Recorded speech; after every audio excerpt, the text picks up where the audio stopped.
Hello, everybody. Thank you for coming. We're just gonna do a quick panel just about like music and the industry, and about what musicians are doing and what industry people are doing and what's working and what's not working, and a little hype of what is happening these days in the music industry. So with me here to my right, I have Julie from Tricycle Records and Olivia from Wiretap Music. And basically what I'm going to do now is allow them to give you a quick synopsis of what they're doing in the music industry and what their current the reason that I have them up here, so you can get an understanding of like what it is they're doing. So we'll start with Julie. Explain to me, like, okay, so everybody here now knows you run Tricycle Records, but what does that mean to run a record label, and why is it that you're choosing to run a record label right now when everybody's saying that the music industry is dying? I've been running Tricycle Records for 5 years, so certainly my ideas about an indie label now are kind of different than they were 5 years ago. But it started more as a hobby and not as a business. And I think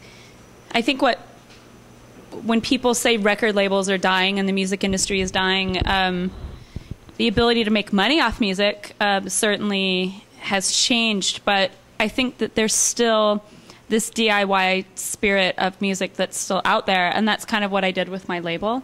I wanted to cater to self-producing artists, artists that were putting out their own EPs and needed help with promotion and distribution. And I wanted to be very hands-off in terms of the production of the music, so that the artist was really in control of their own music. That's actually something that's in our mission statement.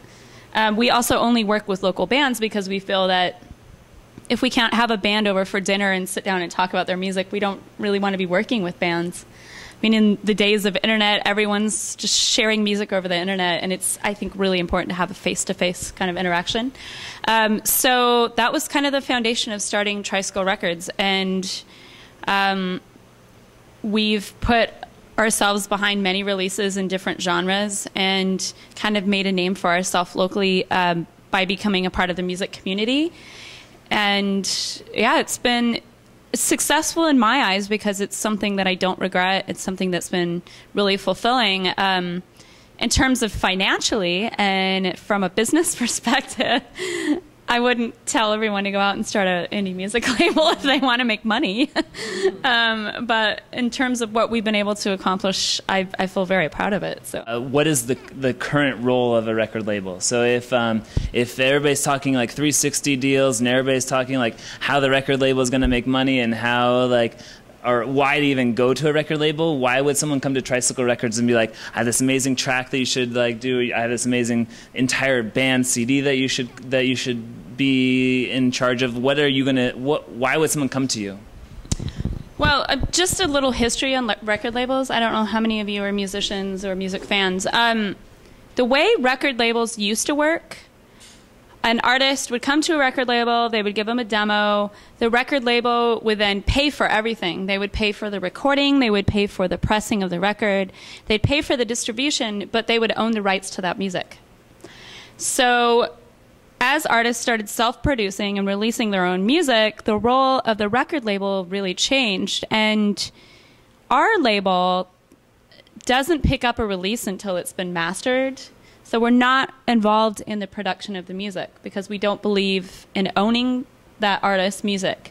So our role is more to promote and distribute that music.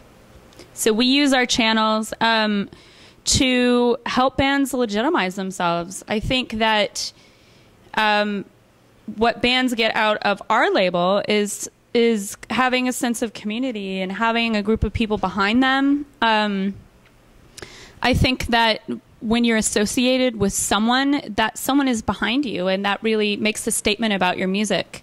If you're able to send out a press release or a one sheet or something and it says, hey, you know, we have this label behind us, it kind of legitimizes what you're doing in a sense. So I think that is the service that we're able to offer our artists. And every band on my label is different. We provide different services for everyone. We may, you know, some bands come to us, they don't have any press materials. They don't have any sense of booking. They don't have anything really. They just have these songs, and we have to kind of start from scratch and help them develop their press materials, help them get a MySpace page together, or do a Facebook, or learn how to write a proper newsletter. So those are skills that bands often don't have, and rightfully so. Bands shouldn't really be having to do that kind of work, you know, like they should be writing songs and they should be playing their songs, and that should be their role. So, and in other situations, I work with bands that have all of those things together, and we sit down and we talk about specific areas that they need help. And it might be PR or marketing, or getting their record reviewed, or graphic design, or their photography. And we're kind of that kind of label. We just kind of do whatever our bands need us to do. And also a lot of these bands don't have management, so we end up stepping into that role. And if they're big enough, like some of the bands on the label, Geographer, many of you may know that band, we help them find management. We help them find a legal team. We help them find a booking agent. And these are all things that are very much in our community. So I hope does that answer your question? Yeah. Okay. So it answers my question, and it also, like you said, community, which leads me into Olivia. So Olivia runs Wiretap Music. It's a video-driven website that also has written content. So if I were saying, like, oh, the community, you mean something like a website like Olivia runs. But Olivia has also been in a band, so she has a perspective on both sides of it, being in a band and then writing about bands, and like having the voice that can reach out to fans. So let me have Olivia tell you about Wiretap Music. Okay. Hi. Hello. Wiretap Music. We're a local San Francisco blog, but our idea is to have a blog that can maybe be more national, but it's still centered around local areas. So that's our eventual goal. But basically, what we do is, right now we use video content to promote local music. We also have a calendar, and we only promote local shows on that calendar.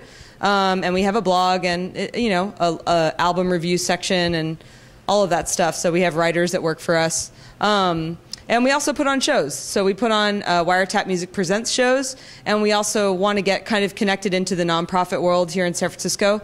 So all of our shows we split the door with them, and so half the proceeds go to whatever nonprofit we're sponsoring that's a local nonprofit, and the other half go to Wiretap Music. And what we do with that money is we produce this CD. We've only done one so far, so we're raising money for the next one. But basically what it is all the bands that we featured, each month a different band is featured and a documentary is made on that band. So the concept is bands covering each other. So the band that was featured one month will cover the band that was featured the month before.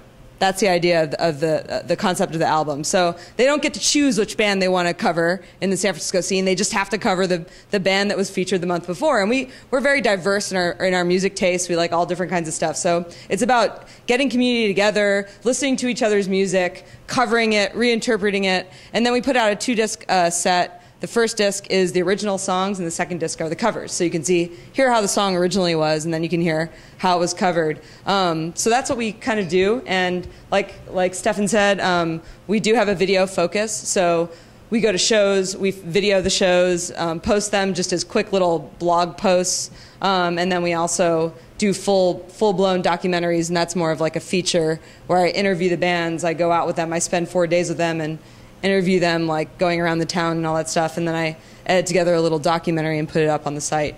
And so we're about building community, and we're about having a local voice. So there are other blogs out there that do that too, and I think we're also very into being friends with all those people. So that's what I really love so far about getting into this side of things, because I was in a band before and that was my side, and now I'm like totally different side of everything. And it's really neat to be in San Francisco because my band was in LA. So in San Francisco, everybody has such community here, and so I've met a lot of other people running blogs, and everybody's really connected here and great. So it's been really fun.